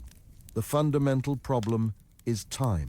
There are only so many hours in a day, so many nights in a year, so many years in a human lifetime or a mission lifetime. We can't observe everything. We have to make choices, and every choice means some part of the universe remains unseen. Let's think about the philosophical implications of the invisible universe. What does it mean to live in a universe where most of what exists is beyond our ability to observe?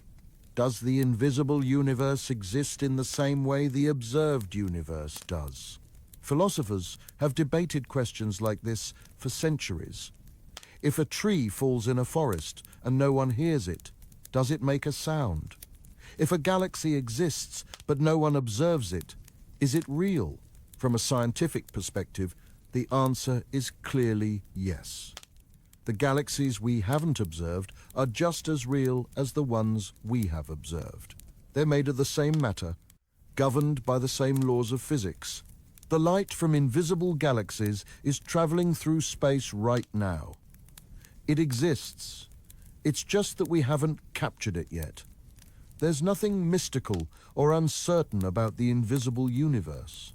It's invisible only in the sense that we haven't looked yet, not in the sense that it's fundamentally unknowable or exists in some ambiguous state.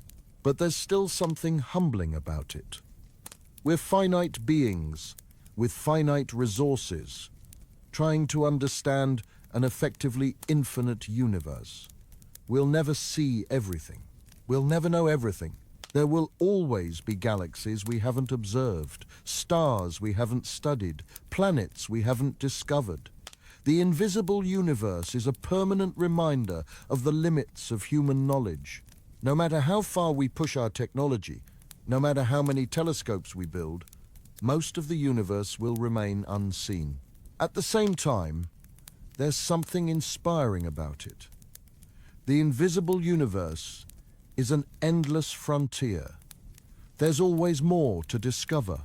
Every observation has the potential to reveal something new and surprising. The universe is far more interesting than we imagined, and the invisible portions likely contain wonders we can't even conceive of yet. This keeps science exciting. We're not filling in the last few details of a nearly complete picture. We're still in the early stages of mapping the cosmos. The invisible universe ensures that future generations will have just as much to explore as we do. Let me bring this back to the human scale for a moment. Why should you care about the invisible universe? You're not an astronomer. You're not building telescopes or analyzing data. What does it matter that we've only observed a tiny fraction of galaxies? I think it matters because it changes your perspective.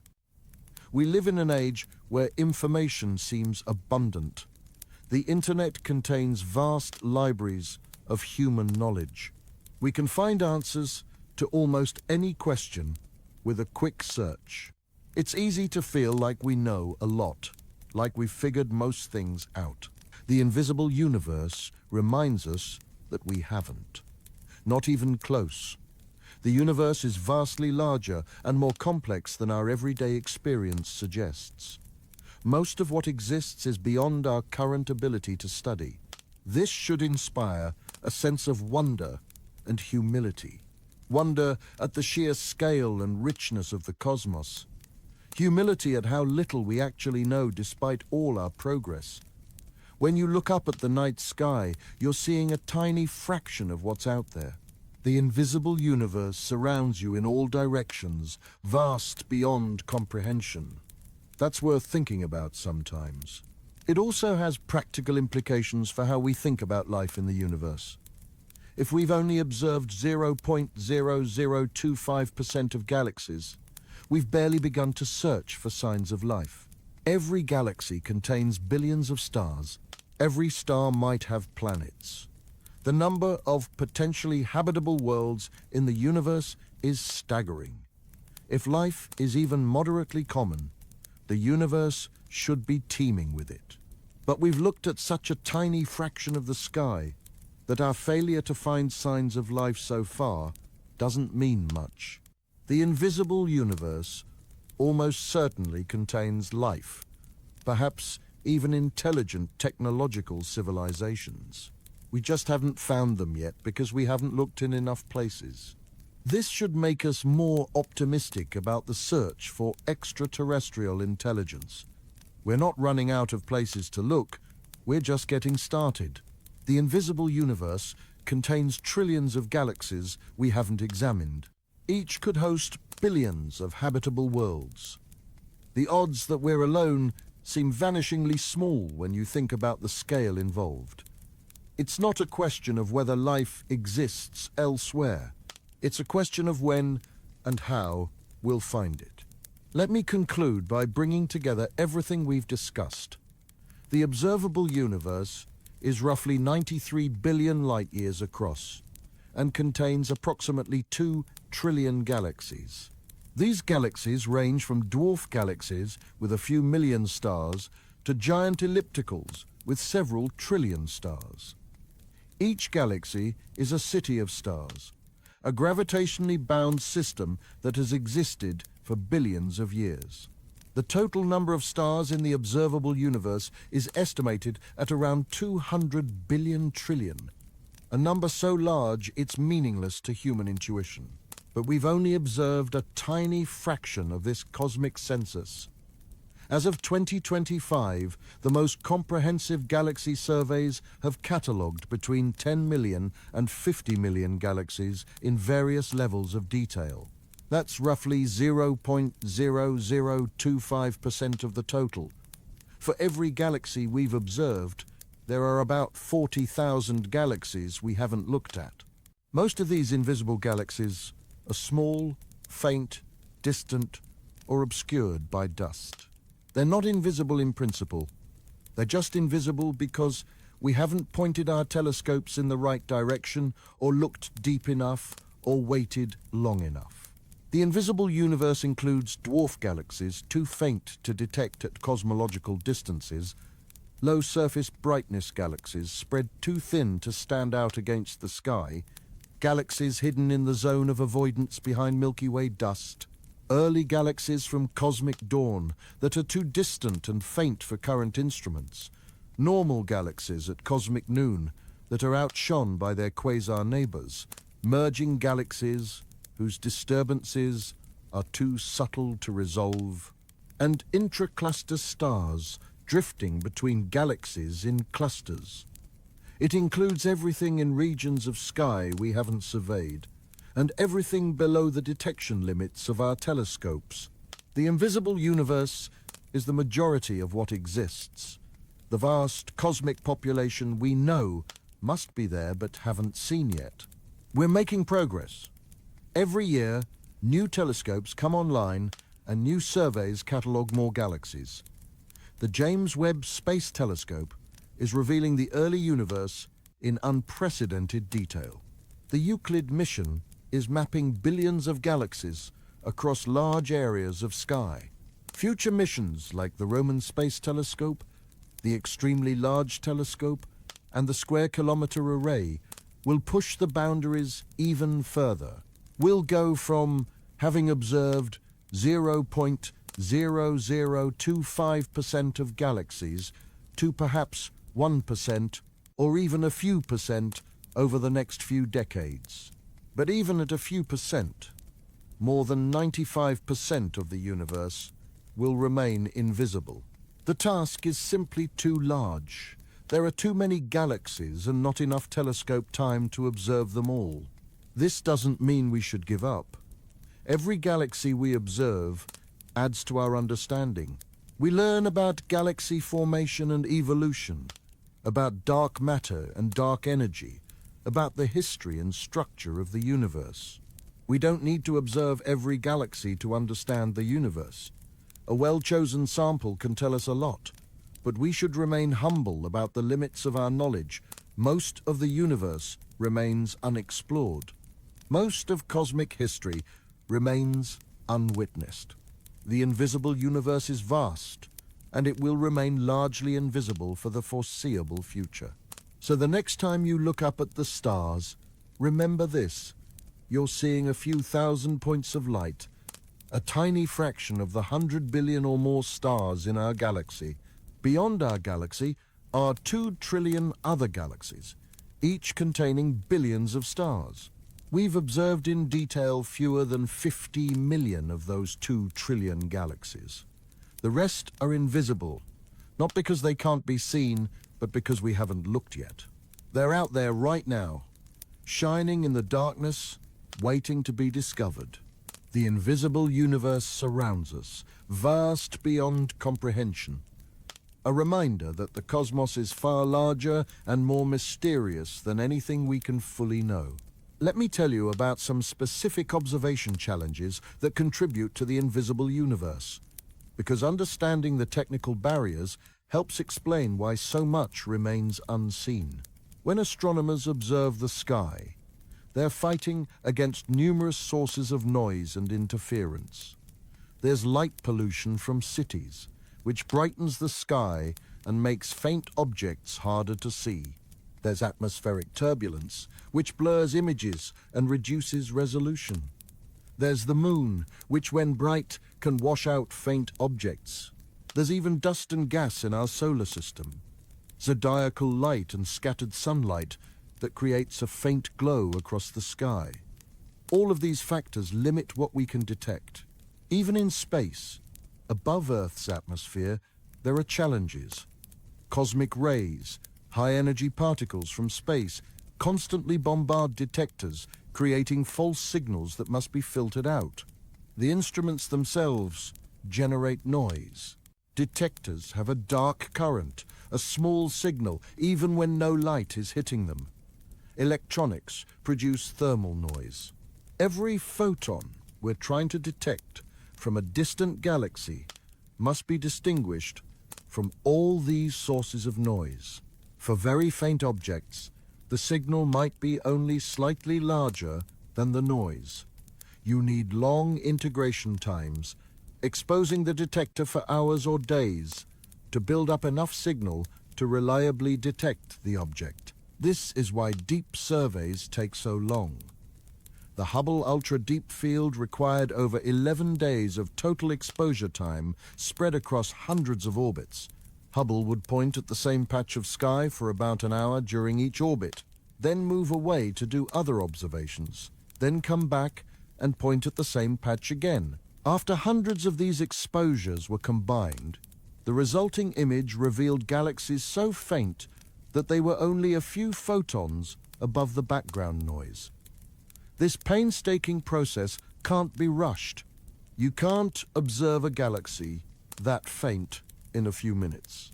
You need to collect photons patiently, one by one, until you have enough to create an image.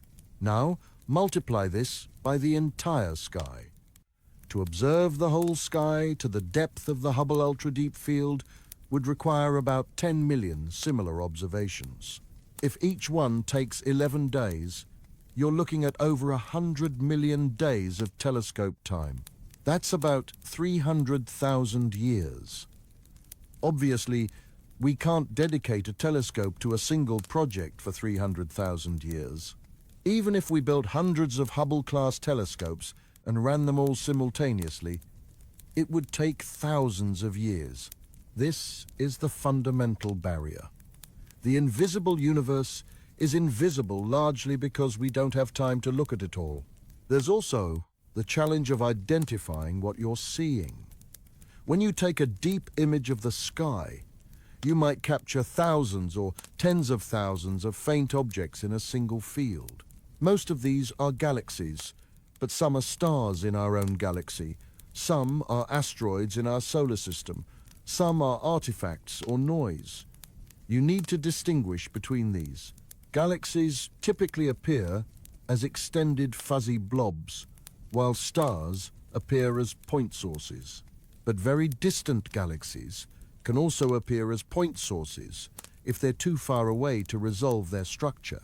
You need multiple observations at different times to identify asteroids, which move against the background, stars and galaxies. You need spectroscopy to confirm that an object really is a distant galaxy and not a nearby star that happens to have colors similar to a high redshift galaxy. All of this takes time and effort. For every object detected in a deep image, hours of analysis might be required to classify it properly. Even with automated algorithms and machine learning, there's a limit to how fast this can be done. The invisible universe includes not just objects we haven't photographed, but also objects we've photographed but haven't properly identified or classified yet. There are probably millions of galaxies sitting in existing telescope data archives that haven't been thoroughly analyzed because there simply aren't enough astronomers to go through all the data. Let me talk about the concept of selection effects and how they bias our view of the universe. Every survey has selection effects, systematic biases that make some types of objects easier to find than others. Bright objects are easier to find than faint ones, so surveys are biased toward bright galaxies.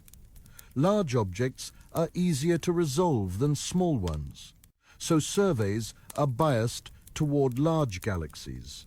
Objects with certain colors stand out more than others, creating color biases. Objects in certain regions of sky might be preferentially observed because they're visible from particular observatories or because they happen to be in fields that were targeted for other reasons. All these selection effects mean that the galaxies we've observed are not a representative sample of all galaxies. They're a biased sample skewed toward bright, large, colorful galaxies in well-studied regions of sky. When we try to understand galaxy populations based on our observations, we have to account for these biases. We have to ask, what fraction of the total population are we actually seeing? For some types of galaxies, like giant bright ellipticals, we might be seeing a large fraction, maybe 50% or more of those that exist in surveyed regions. For other types, like ultra-faint dwarfs or low-surface brightness galaxies, we might be seeing less than 1%. The invisible universe is disproportionately made up of the types of galaxies our surveys are bad at finding. Astronomers try to correct for selection effects using statistical methods. They model the selection function of a survey, the probability of detecting an object as a function of its properties. Then they can estimate the total population by accounting for what the survey would have missed. This is how we arrive at estimates like 2 trillion galaxies, even though we've only observed 50 million. The estimate is based on observations of the galaxies we can see, plus statistical corrections for the galaxies we know we're missing. But these statistical corrections have uncertainties. The true number might be 1.5 trillion or 3 trillion. We won't know for sure until we observe a much larger fraction of the universe.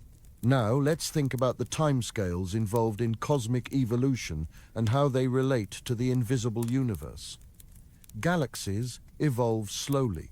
A typical galaxy might form over hundreds of millions of years. gradually gathering gas and dark matter, forming stars and growing in mass.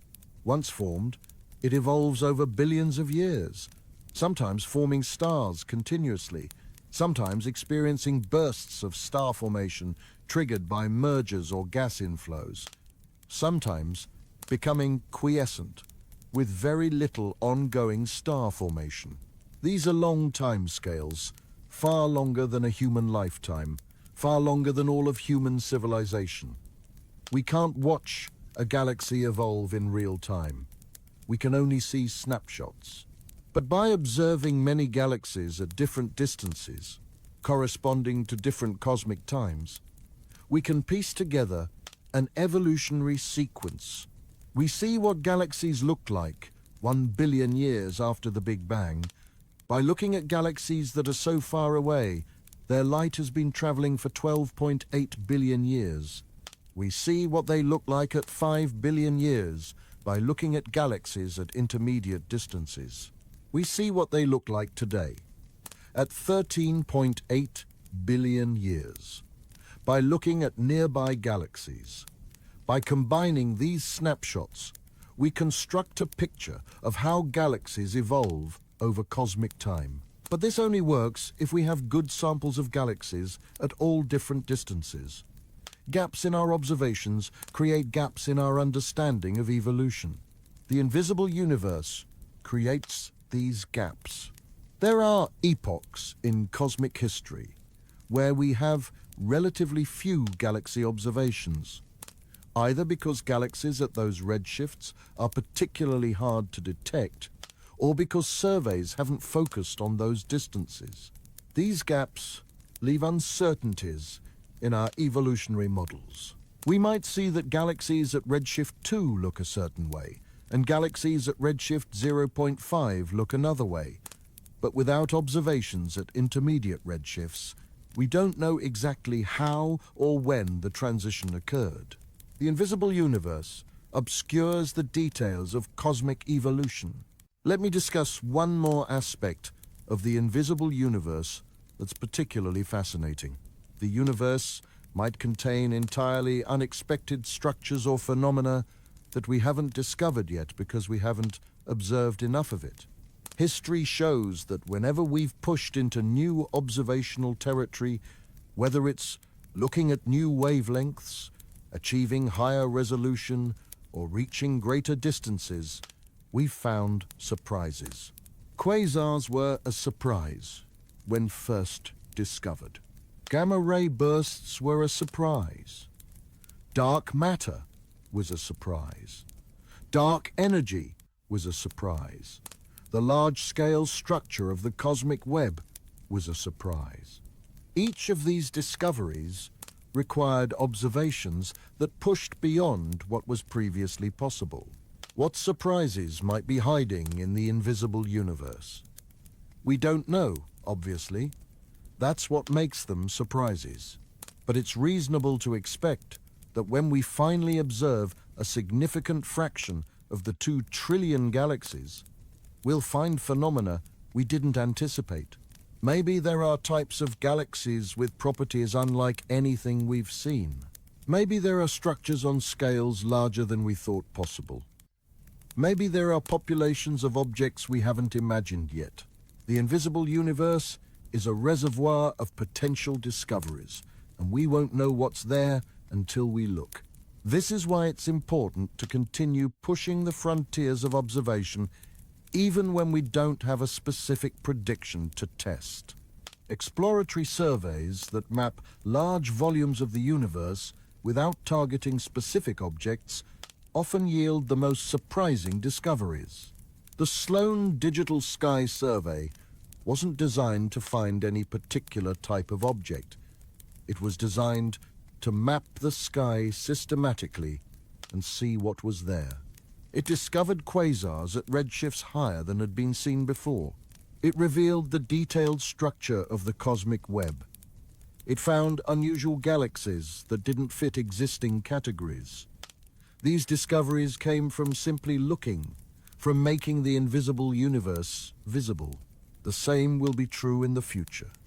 When the Roman Space Telescope surveys billions of galaxies, it will undoubtedly find unexpected things. When the extremely large telescope studies distant galaxies in unprecedented detail, it will reveal phenomena we haven't seen before. The invisible universe is not just more of the same. It contains unknowns, and unknowns are what drive science forward. So what have we learned tonight? We've learned that the observable universe contains about 2 trillion galaxies, but we've only observed in detail a tiny fraction of them. We've learned about the different types of objects that make up the invisible universe, from dwarf galaxies and low-surface brightness galaxies to distant primordial galaxies and intergalactic stars. We've learned about the challenges of observation, the time and resources required to detect faint, distant objects. We've learned about selection effects and how they bias our view of the universe. And we've thought about the philosophical and practical implications of living in a universe where most of what exists remains unseen. The invisible universe is vast, far larger than the observed universe. For every galaxy we've studied, there are tens of thousands we haven't. For every star we've catalogued, there are trillions we haven't. For every planet we've detected, there are countless others waiting to be found. This should fill us with a sense of wonder and humility. Wonder at the sheer scale and richness of the cosmos. Humility at the limits of our knowledge, despite all our technological progress. But it should also inspire us to keep exploring. The invisible universe is not forever invisible. It's simply unseen so far. With better telescopes, more observing time, improved analysis techniques, and continued dedication, we can make more of it visible. We'll never see it all. That's probably impossible given the constraints of time and resources. But we can see more. We can push the boundaries further. We can reveal new corners of the cosmos and discover new wonders. And that's worth doing, not just for the scientific knowledge we gain, but for the broader perspective it gives us on our place in the universe. Thank you for joining me on this journey through the invisible universe. If you found this exploration valuable, a like or subscribe would mean a lot. It helps me keep making these deep dives into the cosmos. Remember, the universe is far larger than what we can see. Every time we look, we find something new. And that's the beauty of it. The invisible universe isn't empty. It's full of wonders we haven't discovered yet. It's full of galaxies waiting to be catalogued, stars waiting to be studied, and perhaps even civilizations waiting to be contacted. The frontier of cosmic exploration stretches endlessly before us. We're surrounded by mysteries, and that makes this the most exciting time to be alive and looking up at the stars. Good night, and may you never look at the night sky the same way again.